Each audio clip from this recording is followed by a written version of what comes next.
So welcome to रिएक्ट.js tutorial और ये है पार्ट 10। इसमें हम देखने वाले यूज़ रिड्यूसर और आई होप सो कि आपने पार्ट 9 देखा होगा जिसमें हम देख रहे थे यूज़ इफ़ेक्ट। तो चलिए बढ़ते कोडिंग की तरफ। तो यूज़ रिड्यूसर को यूज़ करने से पहले सबसे पहले हमें ये समझना है कि इसका मीनिंग क्या है। तो बेसिकली फ़र्स्ट पॉइंट कि ये एक हुक्स है और आई होप सो कि आपको पता होगा कि हुक्स क्यों यूज़ होते हैं। तो फंक्शनल बेस कंपोनेंट की कुछ लिमिटेशन को ओवरकम करने के लिए हुक्स को इंट्रोड्यूस किया है, जिससे कि हम क्लास की फंक्शनलिटी को फंक्शन बेस कंपोनेंट में भी यूज़ कर सकते हैं। तो चलिए बढ़ते हैं रिड्यूसर की तरफ। तो सबसे पहले हम रिड्यूसर को समझते हैं। तो अभी तक क्या होता था कि जब भी आप स्टेट का यूज़ करते हो तो स्टेट को आप अपडेट करते हो और अपडेट करने के बाद टास्क वहीं पे फिनिश हो जाता है। मतलब कि जैसे कि मैंने यहाँ पे यूज स्टेट लिया हुआ है, तो क्या होगा कि जब भी सेट काउंटर कॉल होगा तो वो स्टेट को अपडेट करेगा और उसकी बाय डिफ़ॉल्ट वैल्यू जो 0 है उसको 1 करेगा। उसके बाद वो कुछ भी आगे परफॉर्म नहीं करेगा क्योंकि वो लॉजिक कुछ लिखा ही नहीं है। तो बेसिकली कभी कभी क्या होता है कि सिचुएशन कुछ ऐसी होती है कि हमें स्टेट को अपडेट करने के लिए कुछ कंडीशंस भी चाहिए।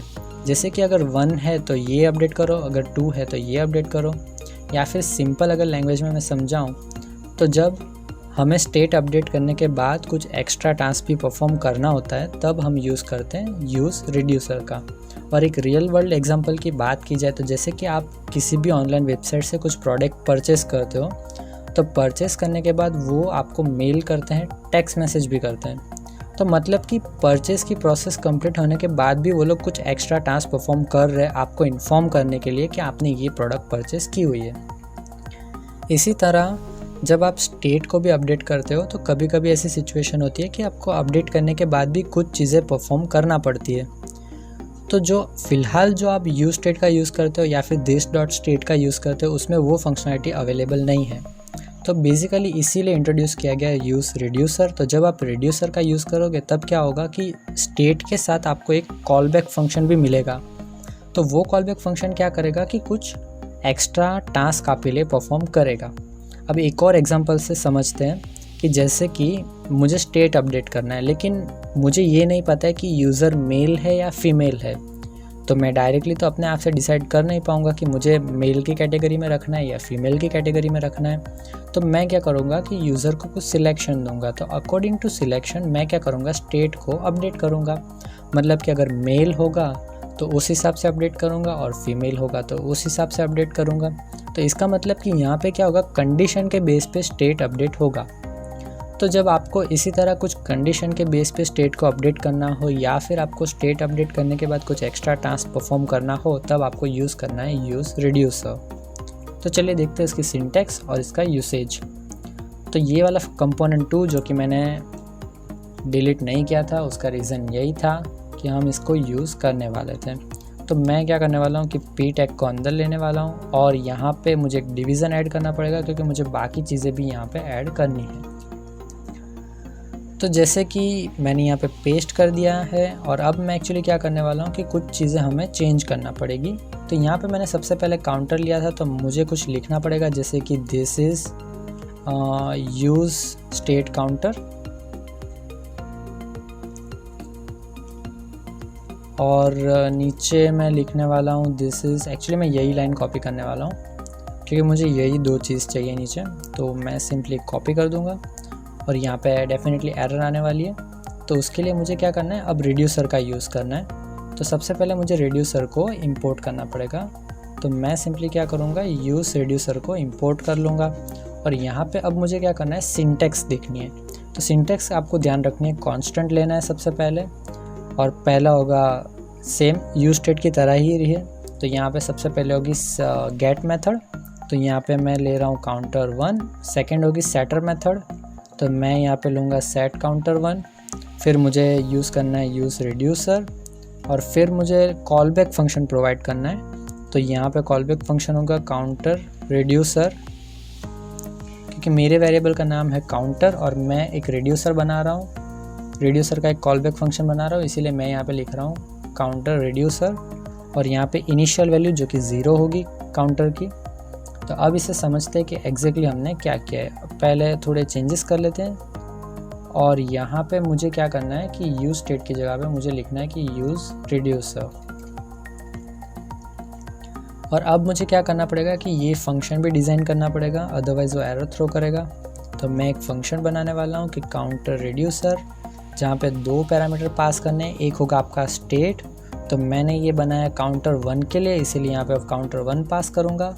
और मुझे यहाँ पे कॉल बैक फंक्शन की एक आर्ग्यूमेंट भी चाहिए जो कंडीशनल बेस पे होगी, मतलब कि किस कंडीशन के बेस पे स्टेट को अपडेट करना है, मेल या फीमेल। तो वो जो मेल लिखा हुआ आएगा वो मुझे सेकंड आर्ग्यूमेंट में मिलेगा, जो भी मैं पास करूँगा वो मुझे सेकंड आर्ग्यूमेंट में मिलेगा। तो सेकंड आर्ग्यूमेंट के लिए मुझे यहाँ पे लिखना है कि काउंटर एक्शन, तो जो भी एक्शन परफॉर्म होगा उस हिसाब से यहाँ पे आर्ग्यूमेंट मिलेगी, और किसके लिए मिलेगी उसी लिए यहाँ पे काउंटर 1, और ये कौन हैंडल कर रहा है, तो काउंटर रिड्यूसर। अब सबसे पहले मैं क्या करने वाला हूँ कि अगर इफ़ काउंटर एक्शन जो है अगर वो इंक्रीमेंट होता है तो मुझे क्या करना है कि जो भी काउंटर 1 की वैल्यू है वहाँ पे मैं क्या करने वाला हूँ कि काउंटर 1 + 1 कर दूँगा क्योंकि इंक्रीमेंट है। और अदरवाइज़ मुझे क्या लेना है, एल्स पार्ट। तो एल्स पार्ट में मैं क्या करने वाला हूँ कि मैं रिटर्न लेने वाला हूँ, और रिटर्न में मैं क्या करूँगा कि सिंपली काउंटर और वहाँ पे काउंटर को रिटर्न कर दूँगा, क्योंकि अगर इंक्रीमेंट नहीं है तो मुझे सिर्फ काउंटर को ही रिटर्न करना है। तो ये एकदम सिंपल है, और एक्चुअली मुझे यहाँ पे काउंटर 1 रिटर्न करना पड़ेगा। और यहाँ पे सेकंड पार्ट है काउंटर 1, तो मैं यहाँ पे क्या करने वाला हूँ कि अगर मैंने यहाँ पे जो लिखा है वही मुझे पास करना पड़ेगा, अदरवाइज़ कंडीशन मैच ही नहीं होगी। तो इसीलिए मैं यहाँ पे क्या करने वाला हूँ कि कंडीशन को पास करने वाला हूँ। तो यहाँ पे मैं सिंपली क्या पास करूँगा कि इंक्रीमेंट 1, और यहाँ पे क्या होगा कि जैसे ही इंक्रीमेंट यहाँ पे मैच होगा तो वो काउंटर की वैल्यू को प्लस करेगा और यहाँ पे वैल्यूज़ को रिफ्लेक्ट करेगा। तो मैं सेव करने वाला हूँ, और यहाँ पे मैंने कंपोनेंट अभी भी यूज़ नहीं किया है, तो मैं कंपोनेंट को डिफ़ाइन करने वाला हूँ कंपोनेंट 2। ये मैंने यहाँ पे सेव कर दिया, और यहाँ पे हम आउटपुट चेक करने वाले हैं। तो जैसे ही मैं यहाँ पे क्लिक मी पे क्लिक करूँगा स्टेट की वैल्यू 1 हो जाएगी, और ये इसके बाद यहाँ पे कुछ भी नहीं होने वाला है। लेकिन अगर मैं यहाँ पे क्लिक करूँगा तो अभी वैल्यू 1 होगी, फिर से क्लिक करूँगा तो वैल्यू 2 होगी, 3, 4।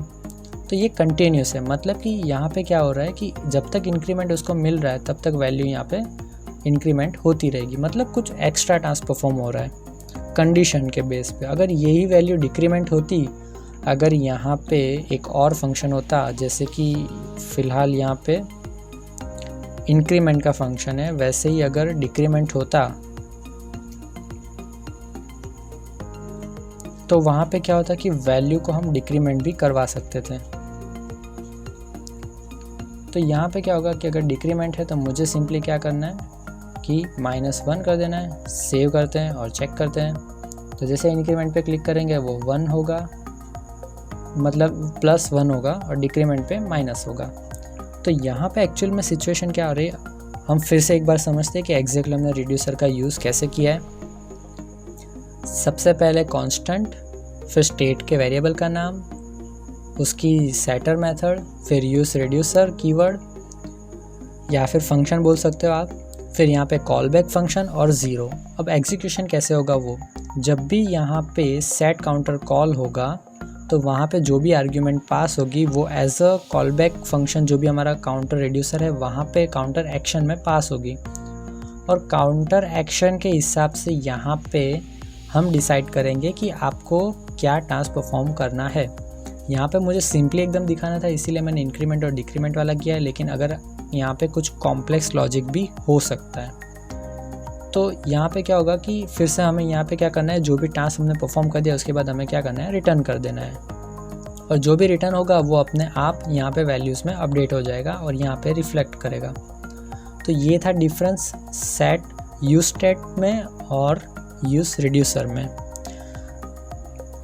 तो आई होप सो कि आपको समझ आएगा कि आपको यूज़ रिड्यूसर कैसे यूज़ करना है। तो आज के वीडियो में बस इतना ही, और इस चैनल को सब्सक्राइब करना बिल्कुल भी ना भूलें। तो चलिए मिलते हैं नेक्स्ट वीडियो में।